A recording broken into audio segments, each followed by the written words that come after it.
कधीतरी आंबोळी खाऊची लहर इला ते असे करा, एकदम भारी लागतात आणि मऊ लुसलुशीत होतं.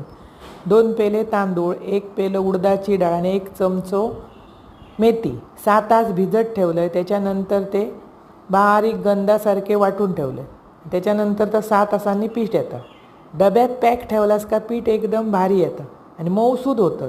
त्याच्यात घातलं आहे चवीपुरता मीठ, सगळा मिक्स करून आणि 1 पळीभर तेल घातलास की ते हलके हलके येतात आणि संध्याकाळपर्यंत ते मऊ होतात काढलेले. त्याच्यानंतर सकाळी त्या पीठ इला गॅसवर ठेवलं आहे बिडा, त्याका कांद्यान तेल लावलं. कांद्याचा सुगंध भारी येतो आणि पातळ त्याच्यावर असे ना आंबोळे काढून घेतले.